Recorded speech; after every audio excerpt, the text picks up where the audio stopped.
Bahkan Salomo dalam masa jayanya nggak bisa menyaingi. Bapamu tahu apa yang kau butuhkan sebelum kau memintanya. Bukankah itu pengajaran Yesus? Tapi kita tetap harus meminta. Karena kita harus exercise relationship, kita harus mempraktekkan hubungan. Kita harus mempraktekkan itu. Sekalipun saya tahu, istri saya tahu saya itu mencintainya, saya tetap harus berkata I love you, sebaliknya juga sama. Exercise relationship. Doa itu mempraktekkan hubungan. Makanya Yesus ajarkan. Kalau Anda belum subscribe di channel ini, segera supaya Anda bisa mengikuti terus rema-rema dari Roh Kudus ya. Saya senang sekali kita bisa bersaat teduh bersama, ambil Alkitab, ambil catatan. Kita akan langsung sebentar lagi kita belajar firman Tuhan. Jangan lupa untuk subscribe, tekan tombol notifikasi, lonceng itu supaya Anda selalu diingatkan kalau ada firman-firman yang baru. Hari ini saya berikan topik begini, catat itu. Apa yang bisa dibeli tanpa uang? Ya, Anda tidak salah dengar. Apa yang bisa dibeli? Kita beli nih, tapi tanpa uang. Apa ya? Bukannya dunia percaya uang bisa beli segala sesuatu. Banyak orang kaya berpikiran begitu. Harta adalah mamonnya. Nggak tentu. Uang nggak bisa beli segalanya. Memang betul banyak hal di dunia ini tolak ukurnya adalah money. Sayangnya, hormat juga perlakuan orang terhadap sesama seringkali terpengaruh dengan itu. Tapi saya ingin Anda untuk melihat satu perikop cerita di Alkitab sehingga kita kembali ke basic. Kembali kepada dasar dan fondasi hidup manusia yang dari Tuhan. Nah, Tuhan itu ada sebelum ada uang dan nilai tukar dagang. Tuhan itu sudah ada. Berkat itu datangnya dari Tuhan. Supaya jangan sampai ada satupun di sini putus asa. Kalau kita merugi hari-hari sebelumnya juga, bahkan juga ada di antara kita yang mengalami kebangkrutan. Jangan merasa kayak dunia ini sudah kiamat kalau kita kehilangan harta. Harta bisa dicari kembali. Tetapi kita harus punya prinsip ilahi bahwa ada hal-hal tertentu bisa dibeli tanpa pakai uang sama sekali. Nah, mari kita lihat kebenaran ini, Kisah Para Rasul pasal yang ketiga, ayat 3-8 saja. Saya baca seluruhnya dulu, nanti ayat per ayat saya bahas. Ketika orang itu melihat bahwa Petrus dan Yohanes hendak masuk ke bait Allah, ia meminta sedekah. Mereka menatap dia dan Petrus berkata, "Lihatlah kepada kami." Lalu orang itu menatap mereka dengan harapan akan mendapat sesuatu dari mereka. Tetapi Petrus berkata, "Emas dan perak tidak ada padaku. Tetapi apa yang kupunyai kuberikan kepadamu. Demi nama Yesus Kristus, orang Nazaret itu, berjalanlah." Lalu ia memegang tangan kanan orang itu dan membantu dia berdiri. Seketika itu juga kuatlah kaki dan mata kaki orang itu. Ia melonjak berdiri, lalu berjalan kian kemari dan mengikuti mereka ke dalam bait Allah. Berjalan dan melompat-lompat serta memuji Allah. Ini adalah mujizat pertama setelah Yesus kembali ke sorga. Tak lama setelah Pentakosta, Petrus menyembuhkan seorang lumpuh. Kalimat itu very unique, sangat istimewa. "Emas perak tidak ada padaku, tapi apa yang kupunya kuberikan padamu." Lalu setelah itu si lumpuh berjalan. Padahal dia itu sudah lumpuh puluhan tahun. Bahkan orang itu nggak bisa berjalan sama sekali. Ini keajaiban. Tapi ada satu prinsip di sini yang saya mau bahas karena Petrus menyinggung soal emas. Apa yang bisa dibeli tanpa uang? Kita baca kembali, ulang lagi di ayat yang ketiga. Ketika orang itu si lumpuh melihat bahwa Petrus dan Yohanes hendak masuk ke bait Allah, ia meminta sedekah. Orang itu melihat dua rasul dan murid Yesus mau masuk ke bait suci, orang itu minta sedekah di sana. Sebenarnya ya, Petrus, Yohanes sama orang ini nggak ada bedanya. Sama kita juga nggak ada bedanya. Kaya miskin kan hanyalah tingkatan ekonomi. Sebenarnya setiap manusia di dunia ini hanyalah pengemis di mata Allah. Yang beda itu hanyalah pinggan atau piringnya. Sebab nasi itu dari Tuhan. Ada uang nggak tentu ada barang. Ya, orang punya barang juga nggak tentu bisa jual. Orang punya duit juga nggak tentu bisa beli. Kalau kelaparan terjadi, masa emas itu mau dimakan? Masa mau kita makan sama nasi? Bagaimana kita mengunyah perak? Maksud saya di sini, kita semua itu hanya pengemis di mata Allah. Kita semua sama aja, hanya bedanya ada orang yang pinggan atau piringnya itu terbuat dari plastik, ada yang dari emas. Bedanya hanyalah di bahan, tapi makanan dari Tuhan. Berarti rezeki itu datang dari Bapa. Rezeki tidak datang dari usaha kita semata-mata. Karena itu jangan pernah akhirnya harta menjadi berhala. Bagaimana kita tahu kalau harta itu menjadi berhala? Kalau diambil sedikit dari kita, kehilangan rasa aman. Coba tanya pada dirimu sendiri, rasa amanmu pada Tuhan atau pada Mamon? Rasa aman kita itu pada apa? Ingat poin ke-1 ini yang saya mau bawa kepada Anda. Ingat rema ini. Rezeki itu dari Allah datangnya. Ya, kita ini semua miskin di hadapannya. Konglomerat bahkan. Makanya ada pepatah berkata, berbahagialah orang yang miskin di hadapan Allah. Semua manusia, tak peduli berapapun hartanya, miskin di hadapan Allah. Karena berkat-berkat sesungguhnya Tuhan taruh pada hal-hal yang bukan moneter. Ya, mari kita lihat ayat 4. Mereka menatap dia. Dan Petrus berkata, lihatlah kepada kami. Ini profetik sekali di ayat 4 ini. Waktu si pengemis memandang Petrus, Petrus berkata, lihatlah kepada kami. Loh, terus Petrus, kalau kita bisa panggil Rasul ini, Pak Petrus, kenapa engkau berkata, lihatlah kepada saya? Bukannya pengemis itu sudah memandang dia? Nah, memandang kemana? Pengemis itu salah. Dia memandang ke tangan. Petrus suruh dia pandang ke wajah. Profetik sekali hubungan kita dengan Allah Bapa, sumber segala rezeki manusia. Jangan pandang tangannya. Meskipun kita semua berstatus pengemis di hadapan sorga, kita ini nggak punya apa-apa, semua itu dari Tuhan. Tapi jangan biasakan memandang tangannya Allah. Pandanglah wajah Bapa. Petrus itu kan kepenuhan Roh Kudus. Ini belum lama setelah Pentakosta. Dia jalan ke gerbang indah, mau masuk ke bait Allah. Pengemis itu salah posisi rohaninya. Dia memandang Petrus mengharap sesuatu untuk menerima sedekah. Dia pandang tangannya. Petrus berkata, hey, look at me. Lihat itu, lihat mata. Tataplah mata saya. Itu kerinduan Bapa bagi setiap anak-anaknya dalam kebutuhan mereka. Hari ini apapun kondisimu, apa yang merupakan kebutuhanmu, peduli amat, kaya miskin menurut standar dunia, kita semua butuh Bapa. Bukan hanya rezeki dari Bapa, yang terutama keselamatan itu dari Dia. Damai sejahtera itu hanya dari Tuhan Yesus. Ke gunung kita mau cari tempat yang tinggi, ke lembah curam kita mencari setengah mati. Damai itu hanya ditemukan dalam Yesus Tuhan. Jangan pandang tangannya Bapa, pandang wajahnya. Makanya Petrus bukan marah, tapi dia dengan tegas berkata, hey, look at me. Bukan look here, lihat ke sini, lihat ke sana. Lihatlah ke wajah, jangan pandang tangan, pandang muka saya.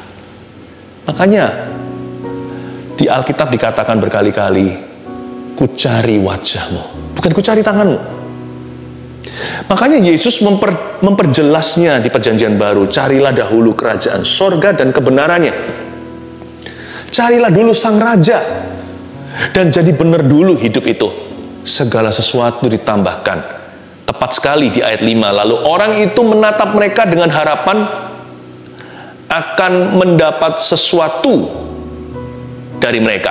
Setelah Petrus berkata, lihatlah kepada kami, orang itu menatap mereka dengan harapan mendapat sesuatu. Ayat 5, si pengemis ini akhirnya menuruti perkataan Petrus. Si pengemis itu memandang wajah mereka. Nah, akhir cerita malah justru dapat sesuatu dari tangannya. Carilah dahulu kerajaan sorga, segala sesuatu ditambahkannya. Orang yang mencari wajah Allah tanpa diminta akan menemukan tangannya. Karena Tuhan itu maha murah. Dia bukan murahan, dia murah hati. Gak pernah ada orang datang kepada sang raja pulang tidak membawa sesuatu. Kita gak perlu motivasi. Saya gak berkata bahwa kita kalau sama Tuhan itu manipulasi, atau kita itu selalu berharap dapat sesuatu. What do I get out of Jesus? Apa yang kita bisa peroleh dari Yesus? Gak usah berpikir begitu. Allah kita tuh murah hati sudah dari sononya. Gak usah dipaksa-paksa, gak usah dipus-pus, gak usah diimani. Bapak tahu apa yang kau butuhkan. Jangan jadi seperti orang-orang dunia yang tidak kenal Tuhan. Mereka mencari hal-hal yang sia-sia. Burung pipit di udara aja dipelihara, bunga di padang dia hiasi. Bahkan Salomo dalam masa jayanya nggak bisa menyaingi. Bapamu tahu apa yang kau butuhkan sebelum kau memintanya. Bukankah itu pengajaran Yesus? Tapi kita tetap harus meminta. Karena kita harus exercise relationship, kita harus mempraktekkan hubungan. Kita harus mempraktekkan itu. Sekalipun saya tahu, istri saya tahu saya itu mencintainya, saya tetap harus berkata I love you, sebaliknya juga sama. Exercise relationship. Doa itu mempraktekkan hubungan. Makanya Yesus ajarkan. Satu sisi dia berkata, Bapakmu tahu sebelum kau minta. Satu sisi lagi berkata, mintalah dalam namaku. Maka ada perkataan juga, minta, maka kau mendapat, cari, kau menemukan. Ketok pintu akan dibukakan. Exercise relationship bukan karena Tuhan itu alot. Karena Tuhan itu sulit sekali mencairkan dana. Saya bukan bicara soal uang ya. Maksudnya jawaban doa. Enggak lah, banyak orang kira Tuhan itu jual mahal. Lain, itu setan yang beritahu. Allah kita itu murah hati. Nggak murahan. Murah hati itu lawan katanya jual mahal. Kita yang jual mahal sama Tuhan. Kita nggak mau doa berbagai alasan. Takut ngerepoti Tuhan. Atau beberapa orang pesimis. Nggak mau doa, kenapa? Sulit dapatnya. Lebih gampang pergi ke orang-orang yang menjanjikan dengan mudah. Yang instan. Atau yang pakai kuasa gelap. Kenapa kita ragu? Kenapa kita bimbang? Bapak itu baik hati. Dia ready untuk menjawab doamu. Bahkan materi. Ada beberapa orang sangat-sangat tanpa disadari ya. Seolah-olah soleh atau saleh. Tapi sebenarnya itu sok rohani. Wah, nggak mau cari berkat. Lah kalau nggak cari berkat, selama ini apa yang baik dan sempurna di hidupmu itu bukan berkat Tuhan berarti. Berarti kita ngaku-ngaku itu hasil usaha kita. Sombong sekali. No. Kita nggak harus serakah cari berkat, motivasi. Nggak usah. Tapi semua yang baik dan sempurna, Yakobus katakan, itu adalah berkat dari Bapa. You have to believe in blessings. Bukan menjadi blessing oriented man atau menjadi orang yang orientasinya berkat-berkat doang. Enggak. Apa yang saya miliki yang baik, kesehatan contohnya, saya nggak berani ngaku-ngaku sama dunia ini karena saya olahraga, karena saya memang dari sononya, gennya bagus. Nggak bisa, saya harus berkata ini semua berkat Allah. So it's okay untuk mengharapkan berkat. Mazmur berkata seperti hamba yang melihat tangan tuannya. Hamba perempuan lihat majikan wanitanya. Oke itu. Nggak bisa ngaku-ngaku. Karena saya hebat, saya lihai, saya ini fasilida atau karena apa. Semua yang terjadi itu adalah berkatmu. So it's okay. Boleh untuk minta berkat dari Tuhan? Boleh. Tuhan Yesus sendiri ajarkan dalam doa Bapa kami. Salah satu dari doa itu, bukan satu-satunya tentunya. Dia berkata, berilah pada kami hari ini makanan kami secukupnya. Berikan rezeki kami yang kau janjikan. Orang itu memandang kepada Petrus dapat sesuatu dari tangannya. Ayat 6. Tetapi Petrus berkata, emas dan perak tidak ada padaku, tetapi apa yang kupunyai kuberikan kepadamu. Demi nama Yesus Kristus orang Nazaret itu berjalanlah.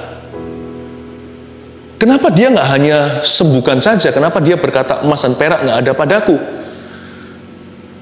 Tetapi apa yang kupunyai kuberikan kepadamu. Petrus hendak menunjukkan sebenarnya ini edukasi, pendidikan yang luar biasa. Si pengemis itu sudah terbiasa dengan kehidupan meminta-minta. Jadi Petrus harus angkat mentalnya.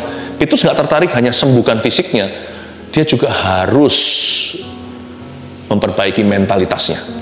Petrus berkata gini loh, bro, keberhasilan hidup itu nggak semuanya itu bisa dibeli. Ayo beriman sama Tuhan. Jangan pada mamon yang bisa seolah-olah menyelamatkan hari. Hari ini ada duit bisa makan. Nggak ada duit kita mengeluh dan berkata, kiamat matilah aku. Petrus hendak meluruskan hati sang pengemis itu yang sudah terbiasa dengan lifestyle begini. Dia berkata, aku nggak punya emas perak ya. Coba, ku beri engkau solusi yang bukan dari harta duniawi. Berjalanlah. Petrus bukan hanya sembuhkan kakinya, Petrus sembuhkan hatinya. Emas dan perak. Emas dan perak. Very interesting. Sebenarnya emas itu sudah ada dari Kejadian pasal 2. Nggak usah dibuka. Ayat 10 dan 12 ada sebuah sungai yang mengalir di Taman Eden, lalu menjadi 4 cabang. Salah satunya Pison. Cabang itu, dan di Pison, di situ emasnya bagus kata Alkitab. Di sana ada emas yang sangat baik, bahkan ada juga batu krisopas, beberapa batu-batu yang seperti berlian mahal itu ada di sungai itu. Tapi kok nggak pernah dikelola, nggak pernah diapa-apain sama Adam dan Hawa. Gini, emas dan perak itu dahulu tiada, tidak berharga. Mengapa? Karena manusia hidup tidak ada yang namanya kekhawatiran sebelum jatuh dalam dosa. Tapi setelah jatuh yang namanya bumi ini ke dalam dosa Adam dan Hawa, manusia jadi khawatir. Sehingga orang-orang mulai investasi, orang-orang mulai menyimpan, takut-takut masa depan. Boleh, karena Yesus sendiri ajarkan, bahkan di kitab Amsal dari Perjanjian Lama sudah diajarkan bahwa semut itu mengumpulkan di musim panas. Belajar dari dia, hai si pemalas. Kita harus menabung. Kita diajarkan oleh Tuhan, hati jangan melekat tapinya di sana. Tetapi kita harus bisa bertanggung jawab dengan talenta. Jangan dikubur, tapi dikelola. Talenta di situ sebenarnya adalah 34 kilo sesuatu. Talenta di sana itu juga bicara tentang mata uang. Bukan talenta seperti bahasa Indonesia itu bakat artinya. Jadi Yesus juga ajarkan untuk kita mengelola. Tapi jikalau hartamu bertambah, janganlah hatimu melekat kepadanya. Saya mau jelaskan pada Anda bahwa emas itu baru menjadi mahal, super mahal ketika hati manusia khawatir. Lu boleh menabung menginvestasi, tetapi berapa orang menjadi berlebih. Mereka menaruh percaya pada mamon. Udah, nggak sama Yesus sama sekali. Tuhan ajarkan nabung, kita bisa berlebihan. Tuhan ajarkan kita investasi, kita mengira bahwa masa depan kita akan tergantung dengan itu. Sehingga orang berani membunuh, merampas, berani saling melukai, bahkan mencuri. Demi supaya mereka mengalami kepastian akan hari esoknya. Manusia jatuh menjadi serakah. Dan ketika emas diperebutkan, dan perak ini juga, mereka menjadi langka. Lalu dengan hati manusia sudah notabene serakah, disilusilah dengan harta. Disinilah emas jadi sangat-sangat mahal. Padahal sebenarnya emas itu tidak berharga di dunia yang tanpa curiga. Ketika manusia saling mengasihi, tetapi itu nanti suatu hari di sorga. Saya ngomong gini dengan tujuan apa sih? Boleh menabung harus, investasi juga firman Tuhan, untuk bisa menata talenta yang diberikan hari ini, 1, 2 talenta, 5 talenta, supaya bisa jadi 4 talenta, 10 talenta. Kita harus bisa jadi berkat buat orang lain, anak cucu kita tidak minta-minta. Paulus sendiri ajarkan kalau nggak kerja, jangan hanya berdoa. Kalau kamu tidak bekerja, jangan makan. Jangan hanya berdoa, tapi juga harus berusaha. Indah.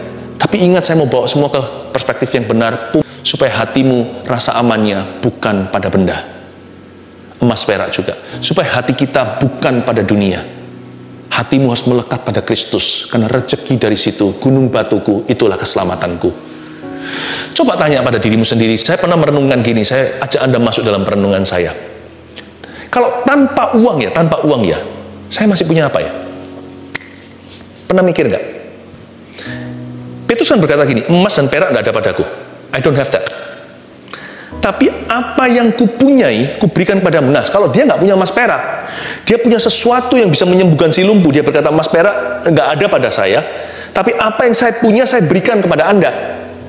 Nah, tanya pada dirimu sendiri, Anda punya apa tanpa emas perak? Sana masih punya apa kalau tanpa uang? Saya pernah tanya pada diri sendiri, merenungkan begini, apa yang saya masih punya ya? Tanpa duit sama sekali. Saya beritahu ya, ada 3 hal yang saya pikirkan saya punya ini. Saya masih punya Tuhan dan janji-janjinya. Selama saya masih punya Tuhan dan janji-janjinya, saya tidak boleh bunuh diri. Saya tidak boleh putus asa. Asa itu kan semangat. Asa semangatnya itu putus. Nggak harus bunuh diri. Tapi Anda tidak harus mati rohani. Selama saya masih punya Tuhan dan janji-janjinya, saya bisa bangkit kembali. Apapun yang hilang masih bisa dicari. Di Perjanjian Lama dikatakan, dapatkah tawanan orang gagah direbut kembali, tahanan pahlawan? Bisa. Selama saya punya Tuhan dan janji-janjinya, tiap pagi diperbaharui. Selalu baru tiap pagi. Selama saya punya Tuhan, saya punya segala-galanya. Sekalipun kalau daging dan batinku habis lenyap, gunung batuku dan bagianku tetap adalah Allah selama-lamanya. Saya mau memberikan kekuatan iman bagi Anda yang merasa kehilangan segalanya di masa pandemi. Atau nggak usah masa pandemi, pokoknya dalam hidup ini. Remember, if you have Christ, you can always start over again. Anda punya Kristus, Anda bisa mulai lagi. Apapun yang hancur, diruntuhkan, akan bisa dibangun di atas reruntuhannya. Saya yakin. Saya kadang-kadang saya memikir gini, kalau tanpa Tuhan saya masih punya apa ya? Tanpa Tuhan saya tidak punya. Kalau tanpa Tuhan saya tidak punya apa-apa. Yohanes 15 katakan, di luar aku kamu tidak bisa berbuat sesuatu. Tapi kalau saya tanpa uang, saya masih punya apa ya? Saya masih punya Tuhan dan janjinya. Hal yang kedua, saya masih punya keluarga yang takut akan Tuhan. Selama saya punya, karena kami sudah menikah, saya punya istri saya punya saya, ada kesepakatan asal bukan Anania Safira, sama-sama kehilangan Tuhan bersama. Kita akan selalu punya kekuatan iman untuk bisa membangun apapun kembali, atau membangun lagi, atau continue, atau terus membangun. Selama Anda punya keluarga itu, ada takut akan Tuhan, Tuhan pasti pelihara. Anak-anak, kalau Anda punya anak, mendidik mereka dalam takut akan Tuhan, gak mungkin keturunanmu minta-minta roti. Gak tentu jadi kaya raya. Siapa bilang ikut Tuhan pasti kaya? Enggak. Tapi ikut Tuhan pasti berbuah. Catat itu. Nggak bisa nggak kalau kita ikut Tuhan, kalau akarnya, oyotnya itu pada Bapa, kita nggak berbuah, itu nggak mungkin. Nggak mungkin kita kering. Nggak mungkin itu, selama kita masih punya keluarga. Without money, I still have family. Ketiga, tanpa uang, masih punya apa ya saya? Saya masih punya karakter. Dan saya masih punya talenta dan kemampuan. Itulah keyakinan diri di dalam Tuhan. I have character, I have skill, I have talent.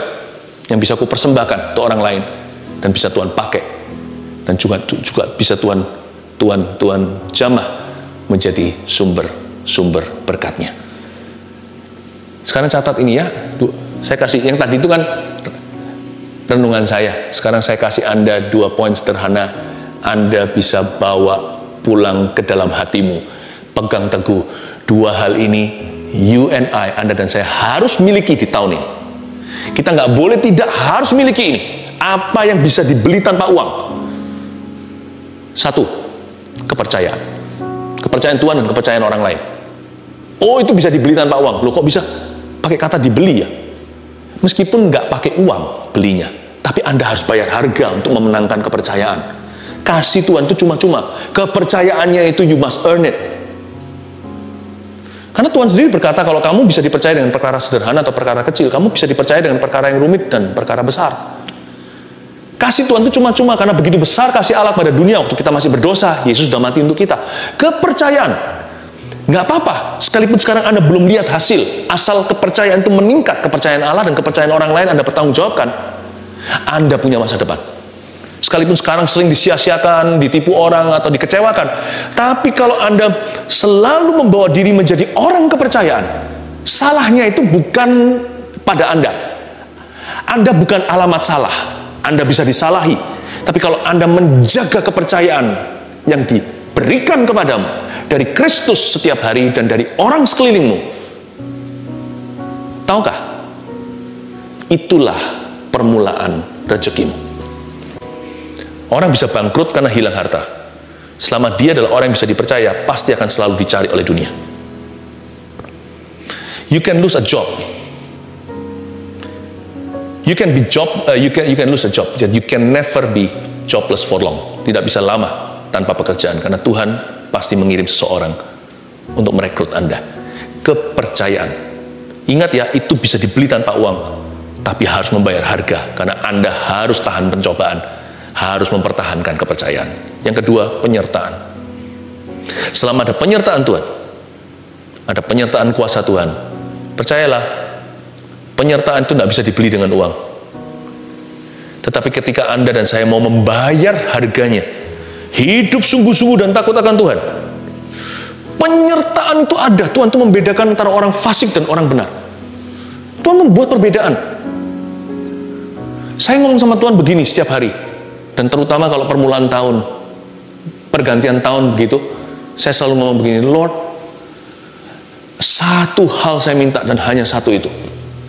Saya tidak pernah minta pembalasan terhadap musuh saya tidak pernah meminta pembenaran, saya minta satu hal aja. Selama Engkau sertai aku, it is well with me. Sertailah saya. You with me. Meskipun saya tidak tentu mendapatkan semua yang saya mau, saya inginkan, bahkan tidak semua doa saya dijawab, asal Tuhan beserta. Ada kesaksian roh, dan ada buah nyata bahwa Allahku beserta. Bukan hanya saya yang tahu, orang lain juga bisa melihat Allahnya menyertai dia. Cukup bagi saya penyertaan Tuhan. Dan saya berkata sama Tuhan, kalau itu berarti saya tidak ikut-ikutan dengan orang fasik, saya tidak berdiri di jalan orang berdosa, tidak duduk dengan pencemooh, orang gosip saya tutup telinga, orang balas gigi ganti gigi, saya nggak mau lakukan itu. Orang lain melampiaskan frustrasinya dengan ugal-ugalan, saya tahan, malah saya masuk ke ruang doa. Yang lainnya meninggalkan Tuhan, saya saat teduh. Kalau itu harga yang harus kubayar terus. Kalau itu berarti hidupku kau sertai, ya Tuhan, kalau berarti engkau akan selalu berada di dalam hidup saya, rohmu menyertaiku, kubayar itu apapun harganya. Tanpa uang, Anda bisa menjadi seorang yang disertai oleh Tuhan. Dua hal ini Anda dan saya harus miliki di tahun ini. Apa itu? Kepercayaan. That you can buy without money. Yang kedua, penyertaan. Itu tidak bisa dibayar dengan harta duniawi. Bayarlah harga dengan hidup sungguh-sungguh dengan Tuhan tahun ini. Lihatlah, Tuhan punya rencana. Uang bisa beli segala sesuatu? Nggak tentu. Tuhan menyediakan dua hal you can buy without money. Kejar itu, dapatkan itu. And this year will be a year of fruitfulness for you. Menjadi tahun yang penuh dengan buah. 1 Petrus 4 ayat 7. Kesudahan segala sesuatu sudah dekat. Karena itu, kuasailah dirimu dan jadilah tenang, supaya kamu dapat berdoa. Saudara yang terkasih, terima kasih telah mendengarkan firman Tuhan hari ini. Jangan lupa untuk dukung terus channel ini dengan cara subscribe, like, share, dan juga komen, agar saudara kita yang lain juga boleh terberkati. Tuhan Yesus memberkati kita.